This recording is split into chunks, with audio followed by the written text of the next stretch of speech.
বিসমিল্লাহির রহমানির রহিম। প্রিয় দেশবাসী, শিশু, কিশোর কিশোরী, তরুণ তরুণী, ছাত্রছাত্রী, বয়স্ক, বৃদ্ধ, নারী পুরুষ সবাইকে আমার সালাম জানাচ্ছি। আসসালামু আলাইকুম। শুরুতেই আপনাদের সবাইকে জানাই পবিত্র ঈদুল আজহার শুভেচ্ছা। ঈদ মোবারক। প্রতি বছরই এই দিনটি আমাদের সামনে হাজির হয় ত্যাগের এক মহান দৃষ্টান্ত হয়ে। আমরা যদি কোরবানির মাহাত্ম্যকে ধারণ করে লোভ, স্বার্থপরতা, হিংসা বিদ্বেষ মুক্ত হয়ে সমাজ ও রাষ্ট্র বিনির্মাণে নিজেদের নিয়োজিত করতে না পারি, তাহলে কোরবানির ঈদ আনুষ্ঠানিকতা ছাড়া আর কিছুই নয়। আসুন এবছর কোরবানিকে সুন্দর, ত্যাগের মহিমায় মহিমান্বিত করে গরিব বান্ধব করে তোলে। প্রিয় দেশবাসী, কোরবানির পশুর চামড়া থেকে অর্জিত আয়ে আমার আপনার দরিদ্র আত্মীয় পরিজন, প্রান্তিক জনগোষ্ঠী ও দেশের লক্ষ লক্ষ মাদ্রাসা শিক্ষার্থী উপকৃত হয়। আমাদের গরিব স্বজন ও প্রতিবেশীরা তাদের হক যেন ঠিক ঠিক বুঝে পায়, সেদিকে আমাদের মনোযোগ দিতে হবে। তবেই এই উৎসবটি হয়ে উঠবে ধনী গরিব সকলেরই উৎসব। পশুর চামড়ার ন্যায্য মূল্য নির্ধারণ, বর্জ্য ব্যবস্থাপনা সহ সার্বিক বিষয়ে সুষ্ঠু ব্যবস্থাপনা নিশ্চিত করতে সরকারের একটি উচ্চ পর্যায়ের কমিটি কাজ করছে। একটি কন্ট্রোল রুমও খোলা হয়েছে। কোরবানির চামড়া সংক্রান্ত যে কোনো সমস্যা, অভিযোগ ও পরামর্শ এই হটলাইনের নম্বরে ফোন করে নেওয়া যাবে। আমরা এই বছর কোরবানির পশুর চামড়া সংরক্ষণে 30,000 টন লবণ বিনামূল্যে সরবরাহ করেছি। কোরবানির ঈদে আরও একটি গুরুত্বপূর্ণ বিষয় হল পরিষ্কার পরিচ্ছন্নতা। আমি দেশবাসীর প্রতি আকুল আহ্বান জানাই, আপনারা সকলে পরিবেশ পরিচ্ছন্ন রাখতে সমবেতভাবে এগিয়ে আসবেন। বিশেষ করে তরুণ তরুণীদেরকে এই বিষয়ে দৃষ্টি আকর্ষণ করছি। এবছর যারা হজব্রত পালন করছেন তাদের প্রত্যেককে জানাচ্ছি আন্তরিক শুভেচ্ছা ও অভিনন্দন। মহান রব্বুল আলমিনের অশেষ মেহেরবানিতে, আপনাদের দোয়ায় এবং সংশ্লিষ্ট সবার সর্বোচ্চ আন্তরিকতা ও পেশাদারিত্বের ফলে এবছর আমাদের হজ ব্যবস্থাপনায় সাফল্য এসছে। প্রথমবারের মতো সরকারি ব্যবস্থাপনায় লাব্বায়েক অ্যাপের মাধ্যমে হজের সার্বিক ব্যবস্থাপনা ও সেবা নিশ্চিত করা হচ্ছে। এখন পর্যন্ত হজ ব্যবস্থাপনায় কোনো অনিয়মের খবর আসেনি। টাকা দিয়েও হজে যেতে না পারার যন্ত্রণা কাউকে কাঁদতে হয়নি। হজ ক্যাম্প কিংবা বিমানবন্দরে কোনো হাজিকে প্রতিবাদ বিক্ষোভ করতে হয়নি। প্রথমবারের মতো সরকারি টাকায় কাউকে হজে পাঠানো হয়নি। প্রিয় দেশবাসী, ঈদ উল ফিতরের অভিজ্ঞতাকে কাজে লাগিয়ে দীর্ঘমেয়াদে বাজারের জিনিসপত্রের দাম স্থিতিশীল রাখতে আমরা তৎপর হয়েছি। এবার কোরবানির ঈদেও কোনো জিনিসের দাম যাতে আকস্মিকভাবে বেড়ে না যায়, সেদিকে আমরা সর্বোচ্চ নজর দিয়েছি। ফলে এবার আলু, পেঁয়াজ, ডিম, চিনি, শাকসবজি, তরিতরকারি ও মশলা সহ অধিকাংশ পণ্যের দাম গত বছরের তুলনায় কমেছে। আমরা সার্বিক বাজার ব্যবস্থাকে দুর্বৃত্তদের চক্র থেকে বের করে এনে বাজারে একটা প্রতিযোগিতামূলক পরিবেশ তৈরি করতে পেরেছি। জনগণকে ন্যায্য মূল্যে নিত্য প্রয়োজনীয় জিনিস পৌঁছে দিতে সরকারের সব রকমের চেষ্টা অব্যাহত আছে। পাশাপাশি এই কোরবানির ঈদেও দেশবাসী যাতে নির্বিঘ্নে নিজেদের দেশের বাড়িতে যাতায়াত করতে পারেন, সেজন্য সরকার সর্বোচ্চ ব্যবস্থা নিয়েছে। আইনশৃঙ্খলা বাহিনীর সদস্যরা মানুষের জানমালের নিরাপত্তায় সজাগ রয়েছেন। ঈদের ছুটির মধ্যেও বিপুল সংখ্যক কর্মকর্তা কর্মচারী এবং পুলিশ ও সেনাবাহিনীর সদস্যরা অক্লান্ত পরিশ্রম করছেন। আমি তাদের প্রতি আন্তরিক কৃতজ্ঞতা জানাচ্ছি। শুধু ঈদের সময় নয়, আগামী দিনে কখনোই বাস, রেল ও বিমান যাত্রায় কোনো ধরনের অনিয়ম যাতে না হয়, সেজন্য সরকার একটি কেন্দ্রীয় অনলাইন টিকেটিং প্ল্যাটফর্ম করতে যাচ্ছে, যেখানে এই একই প্ল্যাটফর্ম থেকেই যাত্রীরা খুব সহজেই বাস, ট্রেন ও ফ্লাইটের টিকিট ক্রয় করতে পারবেন। একই রকমভাবে সব ধরনের সরকারি সেবা যাতে জনগণের দোরগোড়ায় পৌঁছে যায়, সেজন্য নাগরিক সেবা বাংলাদেশ এই নামে একটি সেন্টার পরিচালিত হচ্ছে। দেশের সর্বত্র শহরে, হাটে বাজারে তরুণ তরুণীদের মাধ্যমে বেসরকারি ব্যবস্থাপনায় সার্ভিস সেন্টার স্থাপনের কাজ শুরু করেছে। এটি ঢাকা শহরে কয়েকটি সেবা কেন্দ্রের মাধ্যমে শুরু হয়েছে।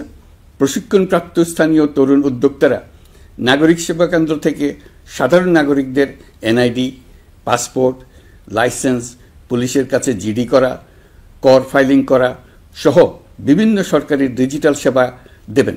এর ফলে দালাল চক্রের খপ্পর থেকে মুক্তি পাওয়া যাবে, নানা রকম হয়রানি ও ভোগান্তি কমবে বলে আমরা আশাবাদী। এই প্রজেক্ট শূন্য বাজেটে আমরা শুরু করেছি। দেশের বিদ্যমান অব্যবহৃত সম্পদ ব্যবহার করেই সামনে এগিয়ে চলা সম্ভব, এটাই আমরা বাস্তবে করে দেখার চেষ্টা করছি। আমাদের চেষ্টা হচ্ছে প্রতিটি মন্ত্রণালয় থেকে যতগুলি সেবা এর আওতায় আনা যায় সবগুলোকে নিয়ে আসা। আমরা চেষ্টা করছি যাতে শিশু জন্মগ্রহণ করা মাত্রই তার জন্ম সনদ পেয়ে যায়, ওটাই হবে তার নাগরিক স্বীকৃতি এবং রাষ্ট্র কর্তৃক তার দায়িত্ব গ্রহণের অঙ্গীকার। ওইখান থেকেই যাবতীয় সকল সনদ সে তার নাগরিক অধিকার হিসেবে ক্রমাগতভাবে সম্মানের সঙ্গে পেতে থাকবে। এক অফিস থেকে আরেক অফিসে তার দৌড়াতে হবে না, দালালের পেছনে মাসের পর মাস ঘুরতে হবে না। বিদেশ সফরে গেলে সেখানকার প্রবাসী বাংলাদেশিরা প্রায় আমাদেরকে সরকারি সেবা পেতে নানা রকম দুর্ভোগের কথা জানান। প্রবাসীদের জন্য বিদেশে তাদের নিজ নিজ শহরে আমরা বেসরকারি উদ্যোগে পরিচালিত নাগরিক সেবা কেন্দ্র স্থাপনের উদ্যোগ নিচ্ছি। সেখান থেকে তারা পাসপোর্ট নবায়ন, জাতীয় পরিচয়পত্র ইত্যাদি সংগ্রহ করতে পারবেন। এগুলো কঠিন কাজ, এগুলোকে কঠিন করা হয়েছে, কিন্তু এখন সরকারের অভ্যন্তরে সাহসী ও উদ্যোগী সিনিয়র সচিব এবং ডিজিদের সহযোগিতায় অন্তর্বর্তী সরকারের মেয়াদকালে আমরা এটা সমাপ্ত করতে বদ্ধপরিকর। প্রিয় দেশবাসী, আপনারা জানেন ঐতিহাসিক অভ্যুত্থানের পর এই সরকার যখন দায়িত্ব গ্রহণ করে তখন দেশের অর্থনৈতিক অবস্থা ছিল ভয়াবহ। ভয়ঙ্করভাবে যুদ্ধবিধ্বস্ত দেশের অর্থনীতিও এতটা খারাপ থাকে না যতটা খারাপ করে দিয়েছে 16 বছরের লাগামহীন লুটপাটতন্ত্র। আশার বিষয় হচ্ছে শুধু ব্যাংক নয়, প্রত্যেকটি আর্থিক প্রতিষ্ঠান এখন ঘুরে দাঁড়িয়েছে। জনগণের আমানত এখন নিরাপদ। অর্থনীতির অধিকাংশ সূচক ইতিবাচক ধারায় ফিরে এসছে। আমাদের অর্থনীতির ইতিবাচক ধারা বিদেশি বিনিয়োগকারীদেরকেও আকৃষ্ট করছে। বৈদেশিক মুদ্রার রিজার্ভ শূন্যে নেমে যাওয়ার ভয়ে পতিত সরকার বিদেশি ব্যবসায়ীদের আয় নিজ দেশে নিতে দিচ্ছিল না। আমরা সেটা নিরসন করেছি, বৈদেশিক মুদ্রার রিজার্ভকে ইতিবাচক অবস্থায় নিয়ে আসতে পেরেছি। এই অর্থ বছরে আমরা চেষ্টা করেছি এমন একটি বাজেট দিতে যা সত্যিকার অর্থে জনকল্যাণমুখী হয়। দেশের ইতিহাসে প্রথমবারের মতো একটি বাজেট তার আগের বছরের চেয়ে ছোট হয়েছে। প্রবৃত্তিকেন্দ্রিক ধারণা থেকে সরে এসে আমরা চেষ্টা করেছি সামগ্রিক উন্নয়নের ধারণায় জোর দিতে। এই বাজেট প্রথাগত ভৌত অবকাঠামো তৈরির খতিয়ান নয়। এই বাজেটে প্রাধান্য দেওয়া হয়েছে মানুষকে। নজরদারি বৃদ্ধির ফলে রপ্তানি আয় বেড়েছে। অর্থনীতির দুঃসময়ে আমাদের প্রবাসী ভাই বোনেরা রেমিটেন্স যোদ্ধা হিসেবে এগিয়ে এসছেন, যার ফলে রেমিটেন্স প্রবাহ উল্লেখযোগ্যভাবে বৃদ্ধি পেয়েছে। আমি জাতির পক্ষ থেকে সকল রেমিটেন্স যোদ্ধাকে কৃতজ্ঞতা জানাচ্ছি। স্বৈরাচারী সরকারের পতনের পর অর্থ পাচার রোধে কঠিন পদক্ষেপ নিয়েছে অন্তর্বর্তী সরকার। এছাড়া পুরনো আমদানির দায় পরিশোধ হওয়ায় বৈদেশিক মুদ্রার রিজার্ভের উপরও চাপও কমেছে। রাজস্ব আদায় বাড়ানোর জন্য পূর্ব ঘোষণা অনুযায়ী জাতীয় রাজস্ব বোর্ড NBR ভেঙে অর্থ মন্ত্রণালয়ের অধীনে রাজস্ব নীতি বিভাগ এবং রাজস্ব ব্যবস্থাপনা বিভাগ নামে দুটি স্বতন্ত্র বিভাগ প্রতিষ্ঠা করা হয়েছে। এটি একটি বড় কাঠামোগত সংস্কার। এই সিদ্ধান্তের ফলে বিশাল আকারের দুর্নীতি কমবে, রাজস্ব ব্যবস্থার দক্ষতা বাড়বে, স্বার্থের দ্বন্দ্ব কমবে এবং রাজস্ব আহরণের আওতা সম্প্রসারিত হবে। অর্থনীতি সহ বিগত মাসগুলোতে সরকারের প্রত্যেকটি মন্ত্রণালয় ছোট বড় বহু সংস্কারের উদ্যোগ নিয়েছে। মোট 54টি মন্ত্রণালয়ে 1000-এরও উপরে সংস্কার ও উন্নয়ন সংক্রান্ত পদক্ষেপ নেওয়া হয়েছে। এর পাশাপাশি আমরা যে সংস্কার কমিশন করেছিলাম তাদের সুপারিশের মধ্য থেকে আশু করণীয় সুপারিশগুলো দ্রুত বাস্তবায়নের জন্য মন্ত্রণালয়গুলো কাজ করে যাচ্ছে। মে মাস পর্যন্ত বিভিন্ন সংস্কার কমিশন থেকে প্রাপ্ত সুপারিশের ভিত্তিতে 54টি মন্ত্রণালয়ে 129টি সুপারিশ বাস্তবায়ন করা হয়েছে। এই সকল সংস্কার কাজের মধ্যে কয়েকটি চুম্বক অংশ আজ আপনাদের সামনে তুলে ধরতে চাই। আইন ও বিচার বিভাগ মোট 33টি গুরুত্বপূর্ণ সুপারিশ ইতিমধ্যে বাস্তবায়ন করেছে। এর মধ্যে উল্লেখযোগ্য হল ইন্টারন্যাশনাল ক্রাইমস ট্রাইব্যুনাল অ্যাক্ট 1973 সংশোধন ও পুনর্গঠন করে আইনটি আন্তর্জাতিক মানের সাথে সামঞ্জস্যপূর্ণ করা। বিচার বিভাগীয় সংস্কার কমিশনের প্রস্তাব অনুযায়ী সুপ্রিম কোর্ট বিচারক নিয়োগ অধ্যাদেশ 2025 প্রণয়ন ও জারি করা হয়েছে। এর অধীনে প্রথমবারের মতো বাংলাদেশের ইতিহাসে গণবিজ্ঞপ্তির মাধ্যমে সুপ্রিম কোর্টে বিচারক নিয়োগের সুযোগ তৈরি হয়েছে। দেওয়ানি কার্যবিধির সংশোধন করা হয়েছে, যার ফলে এখন বাদীকে আর দিনের পর দিন সশরীরে আদালতে যেতে হবে না। এক একটি দেওয়ানি মামলা নিষ্পত্তি হতে আগে যত সময় লাগত, এই সংশোধনীর ফলে সময়সীমা অর্ধেকে কমিয়ে আনা সম্ভব হবে বলে আমরা মনে করছি। দেশের 1000-এর বেশি অবকাঠামো এবং প্রতিষ্ঠানের নাম পলাতক প্রধানমন্ত্রীর বাবা, মা, ভাই, বোন, আত্মীয় স্বজনের নামে প্রতিষ্ঠিত করা হয়েছিল। তার মধ্যে ছিল সেনানিবাস, বিমানঘাঁটি, নৌবাহিনীর জাহাজ, মেগা সেতু, সড়ক, স্থাপনা, স্কুল, কলেজ, বিশ্ববিদ্যালয়, হাসপাতাল, গবেষণা কেন্দ্র, আরও বহু কিছু। এগুলো সব নাম পরিবর্তন করা হয়েছে। নারী ও শিশু নির্যাতন দমন আইন সংশোধন করা হয়েছে। প্রবাসী ভাই বোনদের অনেক দিনের দাবির পরিপ্রেক্ষিতে পাওয়ার অফ অ্যাটর্নি বিধিমালা সংশোধন করা হয়েছে। এখন পুরনো পাসপোর্টে নো ভিসা রিকোয়ার্ড স্টিকার থাকলে কিংবা জন্মসনদ থাকলে বিদেশ থেকে পাওয়ার অফ অ্যাটর্নি সম্পাদন করতে পারবে। আগামী 2 মাসের মধ্যে আইনগত সহায়তা কার্যক্রম ব্যাপকভাবে বিস্তার করা হবে। বছরে এখন গড়ে 35,000 মামলা নিষ্পত্তি হয়। আমাদের লক্ষ্য এটিকে 2 লক্ষ মামলায় উন্নতি করা। মামলা দায়েরের 48 ঘন্টার মধ্যেই যাদের বিরুদ্ধে মামলার কোনো ভিত্তি নেই তাদের বাদ দেওয়ার ব্যবস্থা করা হচ্ছে। আমরা সর্বোচ্চ চেষ্টা করেছি দেশের মানুষকে লুটপাটতন্ত্র থেকে বের করে আনতে। আপনারা জানেন, বিগত 16 বছরে উন্নয়নের নামে মেগা প্রকল্প নিয়ে কি পরিমাণ লুটপাট হয়েছে। মেগা প্রকল্পগুলো যেন হয়ে উঠেছিল মেগা ডাকাতির প্রকল্প। আমরা দায়িত্ব গ্রহণের পরপরই বিভিন্ন উন্নয়ন প্রকল্প পুনরায় মূল্যায়ন করে দেখেছি যে প্রায় সব প্রকল্পেই ভৌতিক ব্যয় ধরা হয়েছে। শুধুমাত্র সড়ক পরিবহন ও মহাসড়ক বিভাগ, সেতু বিভাগ, রেল মন্ত্রণালয়, বিদ্যুৎ বিভাগ, জ্বালানি ও খনিজ সম্পদ বিভাগ, এই 5টি বিভাগে ব্যয় সংকোচ করা হয়েছে 46,308 কোটি টাকা। এই টাকা দিয়ে জ্বালানি খাতে সমস্ত বকেয়া মিটিয়ে দিয়ে বকেয়ার পরিমাণ শূন্যে নামিয়ে আনা হয়েছে। বৈদেশিক ঋণ পরিশোধ করে সব ধরনের ঋণের ফাঁদ থেকে বেরিয়ে আসা আমাদের অগ্রাধিকার। দেশে বিনিয়োগ বাড়ানো ও নতুন কর্মসংস্থান তৈরিতে আমাদের গুরুত্ব দিতেই হবে। তা না হলে এদেশকে আমরা যে স্থানে নিয়ে যেতে চাই সেখানে নিয়ে যাওয়া সম্ভব হবে না। বিনিয়োগ ও কর্মসংস্থানের ব্যাপারে রাজনৈতিক দল ও জনগণ আমাদের সর্বাত্মক সমর্থন করছেন। সকলের মধ্যে ব্যাপক আগ্রহ, কৌতূহল আমাদের অনুপ্রেরণা যোগাচ্ছে। সংশ্লিষ্টদের সঙ্গে আলোচনা করে বিনিয়োগ পরিবেশ উন্নত করতে 30টি মূল সংস্কার কাজকে অগ্রাধিকার দেওয়া হয়েছে এবং ইতিমধ্যে 18টি সুপারিশ বাস্তবায়ন করা হয়েছে। বিনিয়োগ বান্ধব পরিবেশ গড়ে তুলতে এবং দেশি বিদেশি শিল্প প্রতিষ্ঠানের মধ্যে সংযোগ সৃষ্টি করতে আমরা সর্বোচ্চ চেষ্টা করে যাচ্ছি। গত অক্টোবর হতে মার্চ পর্যন্ত নেট বিদেশি বিনিয়োগ এসছে মোট 756 মিলিয়ন মার্কিন ডলার, অর্থাৎ প্রায় 9,247 কোটি টাকা। বাংলাদেশ ইনভেস্টমেন্ট সামিট 2025-এ নির্দিষ্ট খাতভিত্তিক সেশনের মাধ্যমে ব্যবসায়ী চেম্বার, ব্যাংক ও বেসরকারি খাতের অন্যান্য অংশীদারদের মধ্যে আলোচনা হয়েছে। ইনভেস্টমেন্ট সামিটে বিদেশি বিনিয়োগকারীরা ও রাজনৈতিক দলগুলোর মধ্যেও আলোচনার জন্য আলাদা ব্যবস্থা রাখা হয়েছিল, যাতে করে পরবর্তীতে যে দলই ক্ষমতায় আসুক না কেন তারা যেন বিনিয়োগ বান্ধব বাংলাদেশ গড়তে নিজেদের প্রতিশ্রুতির কথা জানাতে পারেন। সম্প্রতি চীনের বাণিজ্যমন্ত্রী চীনের 100টি কোম্পানির প্রায় 150 বিনিয়োগকারী ও ব্যবসায়ী নিয়ে বাংলাদেশে এসছেন। আমরা আশা করছি খুব দ্রুতই বড় আকারের বিদেশি বিনিয়োগ দেখতে পাব।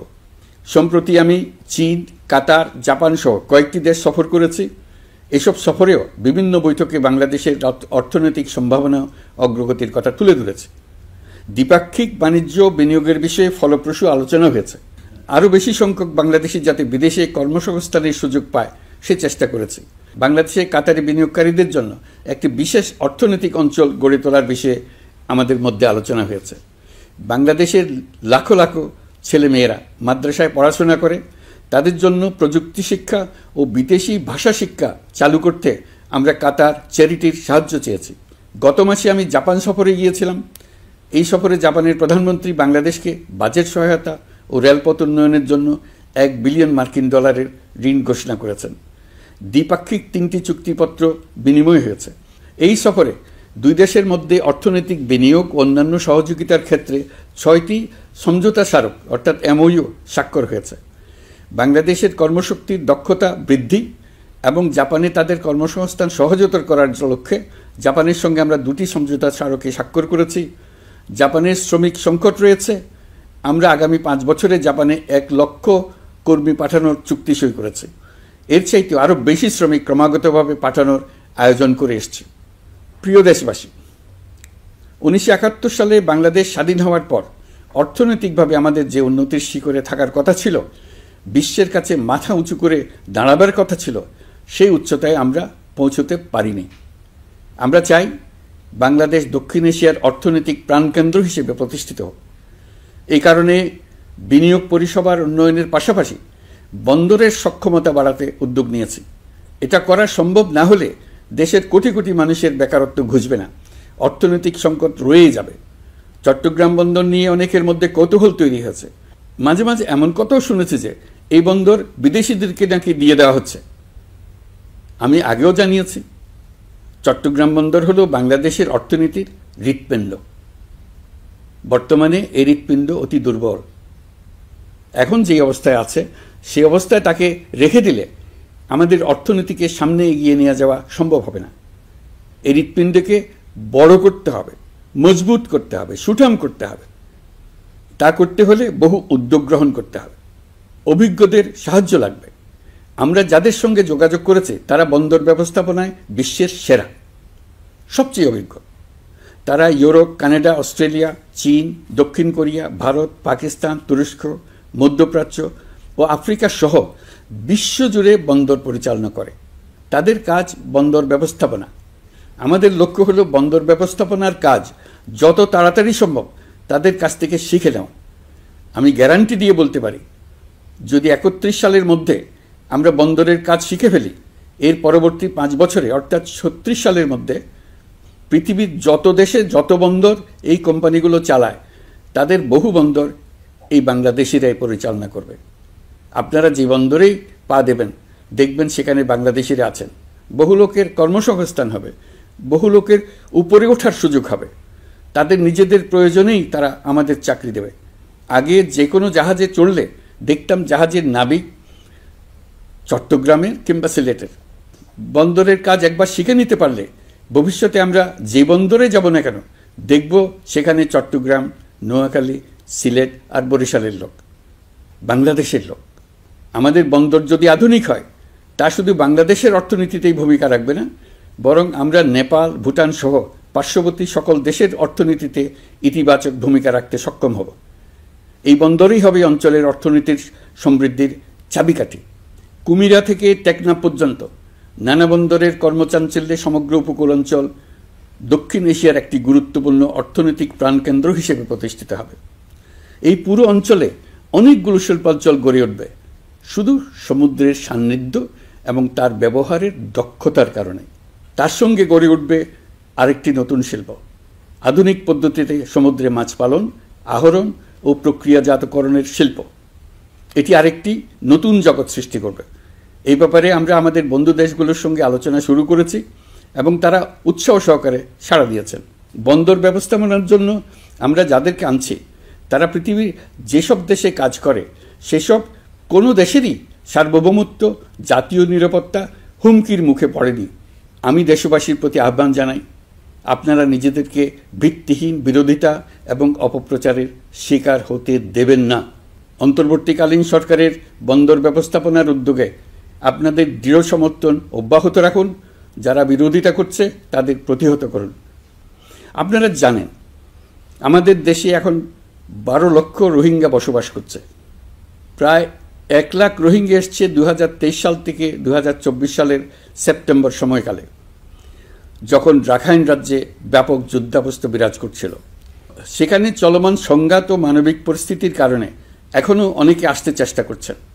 রোহিঙ্গাদের বাংলাদেশে আসা বন্ধ করতে এবং যারা ইতিমধ্যে বাংলাদেশে অবস্থান করছেন তাদের প্রত্যাবাসনের জন্য আমরা উদ্যোগ নিয়েছি। আমরা যখন দায়িত্ব গ্রহণ করেছিলাম তখন রোহিঙ্গা ইস্যুটিকে প্রায় মৃত অবস্থায় পেয়েছিলাম। আন্তর্জাতিক এজেন্ডা থেকে ইস্যুটি ঝরে পড়েছিল। সেই অবস্থা থেকে আমরা ইস্যুটিকে বিশ্ববাসীর দৃষ্টির সম্মুখভাবে নিয়ে আসতে পেরেছি। আমি গত বছর সেপ্টেম্বর মাসে জাতিসংঘ সাধারণ পরিষদে রোহিঙ্গা বিষয়ক একটি আন্তর্জাতিক সম্মেলন অনুষ্ঠানের আহ্বান জানিয়েছিলাম। আপনারা জেনে খুশি হবেন, জাতিসংঘের সকল সদস্য রাষ্ট্র এই বিষয়ে একমত হয়েছেন এবং তারা একটি উচ্চ পর্যায়ের আন্তর্জাতিক সম্মেলন আয়োজনের সিদ্ধান্ত নিয়েছে। এই বছর সেপ্টেম্বর মাসে যুক্তরাষ্ট্রের নিউ ইয়র্কে এই সম্মেলনটি অনুষ্ঠিত হবে। একই সাথে রোহিঙ্গাদের প্রত্যাবাসনের জন্য আমরা আন্তর্জাতিক জনমত গঠন করতে পেরেছি। গত মার্চ মাসে বাংলাদেশ সফরে এসে জাতিসংঘের মহাসচিব অ্যান্টোনিও গুতেরেস পরিষ্কারভাবে ঘোষণা করেছেন যে মিয়ানমারের প্রত্যাবাসনই রোহিঙ্গা সমস্যার একমাত্র সমাধান। প্রত্যাবাসনের বিষয়ে আরেকটি বড় অগ্রগতি হচ্ছে মিয়ানমার সরকার কর্তৃক প্রত্যাবাসনযোগ্য রোহিঙ্গাদের সর্বপ্রথম তালিকা ঘোষণা। গত এপ্রিল মাসে ব্যাংককে বিমস্টেক সম্মেলনের সাইডলাইনে আলোচনার সময় মিয়ানমার সরকার প্রথমবারের মতো 1,80,000 রোহিঙ্গা প্রত্যাবাসনযোগ্য বলে ঘোষণা করেছে। রোহিঙ্গাদের প্রত্যাবাসনে ও আমাদের সীমান্তের নিরাপত্তা নিশ্চিত করতে মিয়ানমারের সরকার সহ সেখানকার বিদ্রোহী গোষ্ঠীর সাথে আনুষ্ঠানিক ও অনানুষ্ঠানিক যোগাযোগ রাখা হচ্ছে। আমরা যত দেশেই সফর করেছি সব দেশেই রোহিঙ্গা সংকট মোকাবেলায় রাষ্ট্রীয় নেতা ও সরকারের প্রতিনিধিদের সঙ্গে আলোচনা করেছি, তাদের সহযোগিতা চেয়েছে। তারা ইতিবাচকভাবে আমাদের আহ্বানে সাড়া দিয়েছেন। জাতিসংঘের মহাসচিব গত মার্চ মাসে ঢাকা সফরকালে রাখাইন রাজ্যে মানবিক বিপর্যয়ের মোকাবেলার জন্য একটি ত্রাণ চ্যানেলের প্রস্তাব করেছিলেন। তিনি বলেছিলেন এই প্রস্তাবটি রোহিঙ্গাদের প্রত্যাবাসনে সহায়ক হবে। বিষয়টি প্রস্তাব পর্যায়ে রয়ে গেছে। আমরা লক্ষ্য করেছি রাখাইনের জন্য বাংলাদেশ করিডোর দিয়ে দিয়েছে বলে একটা অপপ্রচার চালানো হচ্ছে। আমি সুস্পষ্টভাবে বলছি, এটা সর্বৈব মিথ্যা। এটা চিলে কান নিয়ে যাওয়ার গল্প। যারা অসত্য কল্পকাহিনী বানিয়ে বাংলাদেশের মানুষকে ক্রমাগত বিভ্রান্ত করে অশান্তি সৃষ্টিতে নিয়োজিত, এটা তাদেরই শিল্পকর্ম। আপনারা এই বিষয়ে হুঁশিয়ার থাকবেন, কোনোভাবেই বিভ্রান্ত হবেন না। এসব অপপ্রচার সত্ত্বেও আমরা লক্ষ্যচ্যুত হব না। এই জটিল সমস্যাটি সমাধানে আমাদের কাজ চালিয়ে যাব। প্রিয় দেশবাসী, আগামী মাসে জুলাই গণ অভ্যুত্থানের বছর পূর্ণ হবে। যাদের আত্মত্যাগের কারণে এই অভ্যুত্থান সম্ভব হলো, আমরা তাদেরকে এবং তাদের পরিবারকে প্রতি মুহূর্তে আমাদের দৃষ্টিতে রেখেছি। তাদের জন্য নানা কর্মসূচি আমরা বাস্তবায়ন করে চলেছি। এখন পর্যন্ত 834টি শহীদ পরিবারের মধ্যে 630টি শহীদ পরিবারকে 10 লক্ষ টাকা করে 63 কোটি টাকার সঞ্চয়পত্রের জন্য ব্যাংক চেক দেওয়া হয়েছে। অবশিষ্ট যারা আছেন তাদের ওয়ারিশ নির্ধারণ সংক্রান্ত বিষয়গুলি নিষ্পত্তি সাপেক্ষে সঞ্চয়পত্র দেওয়া হবে। এর পাশাপাশি গণ অভ্যুত্থানে আহত প্রায় 12,500 জনকে 106 কোটি টাকা দেওয়া হয়েছে। গণ অভ্যুত্থানে আহতদের মধ্যে সরকারি বেসরকারি বিভিন্ন হাসপাতালে এই পর্যন্ত 15,393 জন চিকিৎসা গ্রহণ করেছেন। স্বাস্থ্যসেবা বিভাগের মাধ্যমে 40 জন আর মুক্তিযুদ্ধ বিষয়ক মন্ত্রণালয়ের মাধ্যমে 11 জনকে উন্নত চিকিৎসার জন্য সিঙ্গাপুর, থাইল্যান্ড ও রাশিয়া পাঠানো হয়েছে। তাদের চিকিৎসা বাবদ এই পর্যন্ত সরকার 61 কোটি টাকা ব্যয় করেছে এবং এই ব্যয় অব্যাহত আছে। আরও 28 জন জুলাই যোদ্ধাকে উন্নত চিকিৎসার জন্য সিঙ্গাপুর, থাইল্যান্ড ও তুরস্কে পাঠানোর প্রক্রিয়া চলছে। এখন পর্যন্ত বিভিন্ন হাসপাতালে চিকিৎসাধীনদের যুক্তরাজ্য, যুক্তরাষ্ট্র, ফ্রান্স, সিঙ্গাপুর, থাইল্যান্ড, চীন, মালয়েশিয়া ও নেপাল থেকে 26 জন বিশেষজ্ঞ চিকিৎসক এসে বিনামূল্যে চিকিৎসা দিয়েছেন। এই চিকিৎসকবৃন্দ শুধু যাতায়াত খরচ গ্রহণ করেছেন, এর বেশি কিছু তারা গ্রহণ করতে চান নাই। আমরা তাদের প্রতি কৃতজ্ঞ। এই পর্যন্ত শহীদ পরিবারগুলোকে সঞ্চয়পত্র প্রদান, আহত ব্যক্তিদের চিকিৎসা ও চেক প্রদান বাবদ সরকার মোট 285 কোটি টাকা ব্যয় করেছে। প্রিয় দেশবাসী, আমি শুরু থেকেই বলেছি, পতিত স্বৈরাচার বাংলাদেশকে যেভাবে ধ্বংসস্তূপ বানিয়েছে, সেখান থেকে নতুন করে যাত্রা শুরু করতে হলে ন্যূনতম 3টি আবশ্যিক কাজ সম্পন্ন করতে হবে। প্রথমত, বিচার ও জবাবদিহিতা প্রতিষ্ঠার উদ্যোগ দৃশ্যমান করে তোলা। দ্বিতীয়ত, রাষ্ট্রের গণতান্ত্রিক পুনর্গঠন ও প্রাতিষ্ঠানিক কাঠামোর সংস্কার সাধনে প্রয়োজনীয় ঐক্যমত ও পথনকশা তৈরি করা। তৃতীয়ত, একটি অবাধ, সুষ্ঠু ও শান্তিপূর্ণ নির্বাচন আয়োজন করে ক্ষমতা হস্তান্তরের গণতান্ত্রিক প্রক্রিয়া সম্পন্ন করা। এই লক্ষ্যে ধ্বংসপ্রাপ্ত নির্বাচন ব্যবস্থাকে স্থায়ীভাবে সংস্কার করা। এই 3টি ম্যান্ডেট হচ্ছে দেশবাসীর সাথে আমাদের চুক্তি। 24-এর শহীদের রক্তে ভেজা এই চুক্তি আপনাদের সার্বিক সমর্থন, আস্থা ও সহযোগিতা নিয়ে এবং পতিত শক্তি ও তার দোসরদের সৃষ্ট সকল বাধা বিপত্তিকে পরাভূত করে আমরা সম্মিলিতভাবে বাস্তবায়ন করতে সক্ষম হব বলে আমার দৃঢ় বিশ্বাস। গত বছর জুলাই আগস্ট মাসে সংঘটিত হত্যাযজ্ঞ সহ বিগত 16 বছরের গুম খুন নির্যাতনের সত্য উদ্ঘাটন এবং আর্থিক খাতের সীমাহীন দুর্নীতি, অনিয়ম ও অপরাধের বিচার প্রক্রিয়া আমরা শুরু করেছি। মানবতা বিরোধী অপরাধের বিচারের জন্য আন্তর্জাতিক অপরাধ ট্রাইব্যুনাল গঠনের পর প্রসিকিউশন টিম গঠন ও তদন্ত কর্মকর্তা নিয়োগের পাশাপাশি বিচারিক কার্যক্রম পরিচালনা প্রক্রিয়াধীন ছিল। যত দ্রুত সম্ভব বিচার কাজ শুরুর ব্যাপারে আমরা আশাবাদী ছিলাম।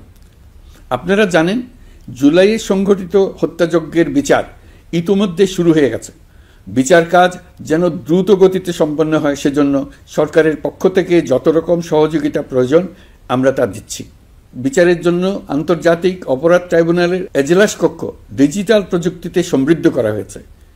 ইতিহাসে প্রথমবারের মতো কোনো বিচার পর্ব আদালতের অনুমতিক্রমে সরাসরি কিংবা রেকর্ডকৃত পদ্ধতিতে গণমাধ্যমে প্রচারিত হচ্ছে। আমরা বিশ্বাস করি এতে করে বিচার বিভাগের প্রতি মানুষের আস্থা বাড়বে, বিচার নিয়ে অপপ্রচার বন্ধ হবে। প্রসিকিউশন বলছে, বিগত সরকার পতনের পর তাদের আজ্ঞাবহ ব্যক্তিরা বিভিন্ন গুরুত্বপূর্ণ সাক্ষ্য প্রমাণ বিনষ্ট করার চেষ্টা করেছে। থানা, হাসপাতাল সহ গুরুত্বপূর্ণ স্থানের দলিলপত্র পুড়িয়ে বা লুকিয়ে নষ্ট করার চেষ্টা করা হয়েছে। বিভিন্ন অপরাধমূলক স্থাপনার আকার, আকৃতি, দেয়াল ইত্যাদি ভেঙে এবং বিকৃত করে প্রমাণ লুকানোর চেষ্টা করা হয়েছে। বিভিন্ন ডিজিটাল এভিডেন্স যেমন ভিডিও, অডিও, ইন্টারনেট ডেটা যেগুলো ডিলিট বা ধ্বংস করার চেষ্টা করা হয়েছে, তদন্ত কর্মকর্তারা সর্বাধুনিক প্রযুক্তি ব্যবহার করে সেগুলো রিকভার এবং রেস্টোর করার কাজ করছেন। এই কাজে আমরা দেশবাসীর কাছেও সহযোগিতা কামনা করছি। স্বৈরাচারী সরকারের আমলে গত 16 বছরে রাজনৈতিক ভিন্নমত দমনের জন্য বিপুল সংখ্যক মানুষকে গুম করা হয়েছিল। এই মানুষগুলোকে এমন সব বন্দিশালায় আটকে রাখা হয়েছিল যাদের কোনোটির আয়তন ছিল মাত্র 3 ফিট বাই 3 ফিট। গুমের ঘটনা তদন্ত ও এই ভয়াবহ অপরাধের সঙ্গে যারা জড়িত তাদের বিচারের জন্য একটি স্বাধীন গুম সংক্রান্ত কমিশন নিরলসভাবে কাজ করে যাচ্ছে।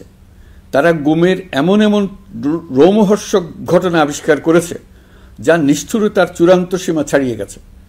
মানুষকে পেট কেটে সিমেন্টের বস্তা ঢুকিয়ে নদীতে ডুবিয়ে দেওয়া হতো, ইঞ্জেকশন দিয়ে অজ্ঞান করে জ্বলন্ত ইটভাটায় নিক্ষেপ করা হতো, ট্রেন ও গাড়ির নিচে ছুঁড়ে ফেলা হতো। কমিশন এখন পর্যন্ত 2টি অন্তর্বর্তীকালীন প্রতিবেদন জমা দিয়েছে।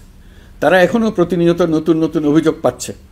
ইতিমধ্যে গুমের তদন্ত কার্যক্রমের জন্য ঢাকা শহরে 3টি, চাঁপাইনবাবগঞ্জ ও বগুড়া জেলায় 3টি গুমের কেন্দ্র পরিদর্শন ও সাক্ষ্য গ্রহণ করা হয়েছে। তদন্ত কাজে মানুষের সম্পৃক্ততা বাড়াতে বিশ্ববিদ্যালয়, মাদ্রাসা পর্যায়ে গণশুনানি গ্রহণ করা হয়েছে। মোট 8 শতাধিক শিক্ষার্থী, শিক্ষক, সাধারণ মানুষ গণশুনানিতে অংশ নিয়েছেন। গুম সংক্রান্ত বেশ কিছু অভিযোগ ইতিমধ্যে আন্তর্জাতিক অপরাধ ট্রাইব্যুনালের তদন্ত সংস্থার কাছে জমা হয়েছে। এছাড়াও এই সংক্রান্ত একটা আইন প্রণয়নের কাজ প্রায় শেষ পর্যায়ে আছে। অল্প কিছুদিনের মধ্যেই এটি চূড়ান্ত হবে বলে আশা করছি। গত 16 বছর ধরে এদেশের প্রতিটি স্তরে অপরাধ, অনিয়ম, দুর্নীতির ভাইরাস ছড়িয়ে পড়েছিল। এই রোগাক্রান্ত রাষ্ট্র ব্যবস্থাকে রোগমুক্ত করে জনগণের কল্যাণমুখী করতে হলে আমাদের রাজনৈতিক দলগুলোর সক্রিয় অংশগ্রহণ জরুরি। আমরা দায়িত্ব নেবার পর থেকেই রাজনৈতিক দলগুলোর সাথে নিয়মিত যোগাযোগ রেখেছি। বিভিন্ন ইস্যুতে রাজনৈতিক নেতাদের সঙ্গে আলাদা এবং একত্রিতভাবে বৈঠক করেছি। সর্বশেষ গত মাসের শেষ সপ্তাহেও বিভিন্ন রাজনৈতিক দলের নেতৃবৃন্দের সঙ্গে আমি বৈঠক করেছি এবং চলতি সপ্তাহে জাতীয় ঐক্যমত কমিশনের 2য় পর্বের আলোচনা শুরু করেছি। সরকার পরিচালনায় তারা তাদের গুরুত্বপূর্ণ মতামত তুলে ধরেছেন। রাজনৈতিক দলগুলো শুরু থেকে আমাদের সাথে সহযোগিতা করে আসছেন এবং সবসময় তারা সহযোগিতা অব্যাহত রাখার প্রতিশ্রুতি দিয়েছেন। প্রিয় দেশবাসী, আপনাদের নিশ্চয় মনে আছে জুলাই গণঅভ্যুত্থানে নেতৃত্ব অংশ নেওয়া শিক্ষার্থীরা একটি জুলাই ঘোষণাপত্র দেওয়ার কথা জানিয়েছিল। তারা আমাকেও সেখানে আমন্ত্রণ জানায়। আমি বলেছিলাম দেশের সকল রাজনৈতিক ব্যক্তিবর্গ, নাগরিক সমাজের প্রতিনিধি সহ অন্যদের সঙ্গে নিয়ে সকলে মিলে এই ঘোষণাপত্র দেওয়া ভালো হবে। এর পাশাপাশি আগামী জুলাই মাসেই সকল রাজনৈতিক দলের ঐকমত্যের ভিত্তিতে একটি জুলাই সনদ প্রস্তুত করে আমরা জাতির সামনে উপস্থাপন করতে পারব বলে আশা করছি। এই জুলাই সনদ হলো একটি প্রতিশ্রুতি, একটি জনকল্যাণমুখী রাষ্ট্র নির্মাণের জন্য সংস্কার কমিশন যে প্রস্তাবগুলো দিয়েছে সেগুলোর মধ্য থেকে রাজনৈতিক দলগুলো যে কয়টিতে একমত হয়েছে তার তালিকা থাকবে এই সনদে। জুলাই সনদে স্বাক্ষর করে তারা জাতির কাছে সেগুলো বাস্তবায়নের অঙ্গীকার করবে। জুলাই সনদ অনুযায়ী আশু করণীয় সংস্কার কাজগুলো আমরা বাস্তবায়ন করতে প্রতিজ্ঞাবদ্ধ। বাকি অংশের বেশ কিছু কাজও আমরা শুরু করে যেতে চাই। আশা করি অবশিষ্ট অংশ পরবর্তীতে নির্বাচিত সরকারের মাধ্যমে বাস্তবায়ন অব্যাহত থাকবে। প্রাতিষ্ঠানিক সংস্কারের দৃঢ় প্রতিশ্রুতি বাস্তবায়নে আমাদেরকে দৃঢ়ভাবে এবং ঐক্যবদ্ধভাবে এগিয়ে যেতে হবে। এর কোনো বিকল্প নেই। এর বাস্তবায়নের মাধ্যমে পুরো বিশ্বের কাছে দেশের নতুন ঐক্যবদ্ধ ভাবমূর্তি তুলে ধরা যাবে। বিশ্বব্যাপী সবার কাছে জাতি হিসেবে বাংলাদেশের শক্তি সম্পর্কে স্পষ্ট ধারণা তৈরি হবে। ঐকমত্য কমিশন গঠন করা আমাদের একটি দুঃসাহসিক উদ্যোগ ছিল। অন্য কোনো দেশে এমন কোনো নজির নেই। এর মাধ্যমে আমরা জাতি হিসেবে রাজনৈতিক গভীরতার সন্ধান পেয়েছি। রাজনৈতিক ঐক্যে পৌঁছার জন্য ঐকমত্য কমিশনের সঙ্গে সকল দলের দলগত প্রস্তুতি, ঘণ্টার পর ঘণ্টা কমিশনের সঙ্গে ঐকান্তিক আলোচনা, জাতীয় লাইভ টেলিভিশনের সামনে সকল দলের ঐকমত্যে পৌঁছার একান্ত প্রয়াস আমাদের রাজনৈতিক ইতিহাসে স্মরণীয় হয়ে থাকবে। এই কমিশনের চেয়ারম্যান হিসেবে আমি সকল রাজনৈতিক দলের কাছে তাদের সীমাহীন ধৈর্য এবং কমিশনের প্রতি তাদের সহযোগিতা এবং সৌজন্য প্রকাশের জন্য জাতির পক্ষ থেকে ধন্যবাদ জানাচ্ছি। আশা করি আমাদের অসমাপ্ত কাজ সমাপ্ত করে শিগগিরই পূর্ণাঙ্গ জুলাই সনদ তৈরি করে জাতির জন্য একটা নতুন পথ নির্দেশনা রেখে যেতে পারব। এই কমিশনের অভিজ্ঞতার মাধ্যমে দেশের যে নতুন রাজনৈতিক সংস্কৃতি গড়ে ওঠার সম্ভাবনা দেখা দিয়েছে, আগামী নির্বাচনের মাধ্যমে যদি সেটা বিকাশমানভাবে স্থায়ী রূপ দিতে পারি তাহলে আমরা ভবিষ্যতের সকল রাজনৈতিক সংকট মোকাবেলা করতে সক্ষম হব। সকল প্রস্তুতি সমাপ্ত করে দেশের সকল মানুষের, কিশোর কিশোরী, তরুণ তরুণী, ছাত্রছাত্রী, কৃষক, জেলে, গৃহিণী, দিনমজুর, শ্রমিক, ব্যবসায়ী, পেশাজীবী, শিল্পী সবাই মিলে চেষ্টা করে একটা সুন্দর নিখুঁত নির্বাচন আয়োজন করে নতুন বাংলাদেশের দৃঢ় ভিত্তি রচনা করব। প্রিয় দেশবাসী, আমি জানি আগামী জাতীয় নির্বাচন কখন হবে সে বিষয়ে সিদ্ধান্ত জানার জন্য রাজনৈতিক দল ও জনগণের মধ্যে বিপুল আগ্রহ রয়েছে। আমি বারবার বলেছি এই নির্বাচন ডিসেম্বর থেকে আগামী বছরের জুনের মধ্যে অনুষ্ঠিত হবে। এই সময়ের মধ্যে দেশের নির্বাচন উপযোগী পরিবেশ সৃষ্টির জন্য যা যা করা দরকার সরকার তাই করছে। এখানে মনে রাখা জরুরি, বাংলাদেশ স্বাধীনতার পর থেকে যতবার গভীর সংকটে নিমজ্জিত হয়েছে তার সবগুলোরই প্রধান কারণ ছিল ত্রুটিপূর্ণ নির্বাচন। ত্রুটিপূর্ণ নির্বাচন প্রক্রিয়ায় বারবার ক্ষমতা কক্ষিগত করার মধ্য দিয়ে একটি রাজনৈতিক দল বর্বর ফ্যাসিস্টে পরিণত হয়েছিল। এই ধরনের নির্বাচন যারা আয়োজন করে তারা জাতির কাছে অপরাধী হিসেবে চিহ্নিত হয়ে যায়। এমন নির্বাচনের মধ্য দিয়ে যে দল ক্ষমতায় আসে তারাও জনগণের কাছে ঘৃণিত হয়ে থাকে। এই সরকারের একটি বড় দায়িত্ব হলো একটি পরিচ্ছন্ন, উৎসবমুখর, শান্তিপূর্ণ, বিপুলভাবে অংশগ্রহণের পরিবেশে একটি নির্বাচন অনুষ্ঠান করা, এমন একটি নির্বাচন আয়োজন করা যাতে করে দেশ ভবিষ্যতে নতুন সংকটে না পড়ে। এই জন্য সবচেয়ে বেশি গুরুত্বপূর্ণ হলো প্রাতিষ্ঠানিক সংস্কার। যেই প্রতিষ্ঠানগুলো নির্বাচনের সঙ্গে সরাসরি জড়িত সেগুলোতে যদি সুশাসন নিশ্চিত করা না যায় তাহলে ছাত্র জনতার সকল আত্মত্যাগ বিফলে যাবে। সংস্কার, বিচার, নির্বাচন এই তিনটি ম্যান্ডেটের ভিত্তিতে আমরা দায়িত্ব গ্রহণ করেছিলাম। সেই বিবেচনায় আগামী রোজার ঈদের মধ্যে সংস্কার ও বিচারের বিষয়ে আমরা একটি গ্রহণযোগ্য জায়গায় পৌঁছতে পারব বলে বিশ্বাস করি। বিশেষ করে মানবতা বিরোধী অপরাধের বিচার, যা কিনা জুলাই গণ অভ্যুত্থানের শহীদদের প্রতি আমাদের সম্মিলিত দায়, সেই বিষয়ে আমরা দৃশ্যমান অগ্রগতি দেখতে পারব। এতে আমাদের উপর আপনাদের অর্পিত ম্যান্ডেট ন্যূনতম হলেও বাস্তবায়ন করে যেতে পারব।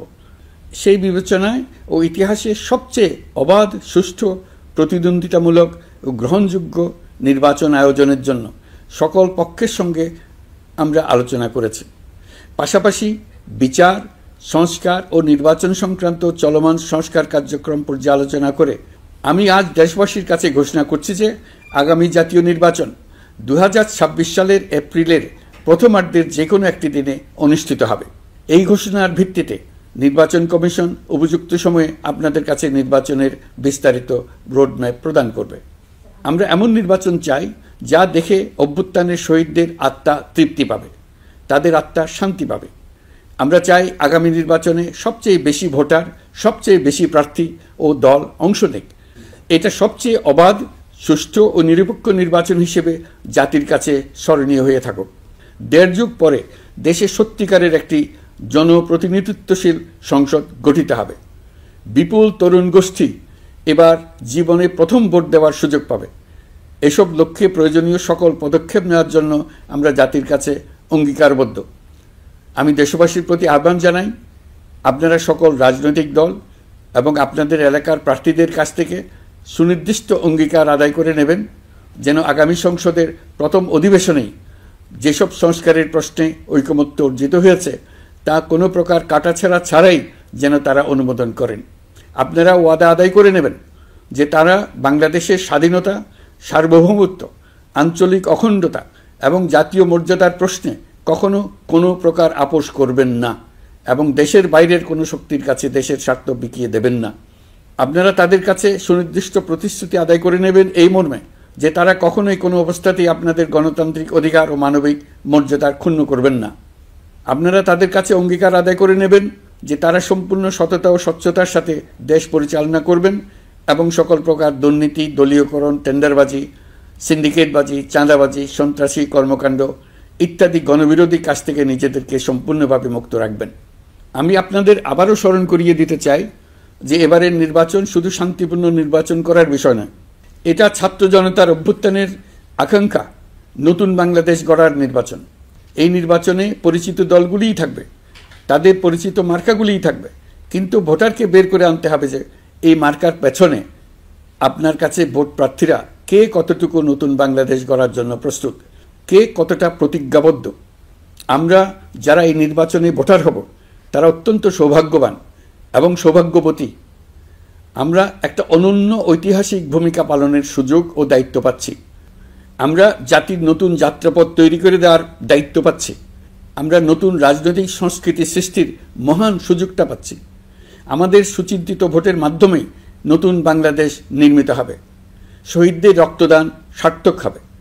আশা করি বিষয়টা নিয়ে চিন্তাভাবনা করেই সবাই ভোট কেন্দ্রে যাব এবং দৃঢ়প্রত্যয়ে ভোট দেব। এখন থেকে ভাবনা চিন্তা শুরু করুন, আলোচনা শুরু করুন।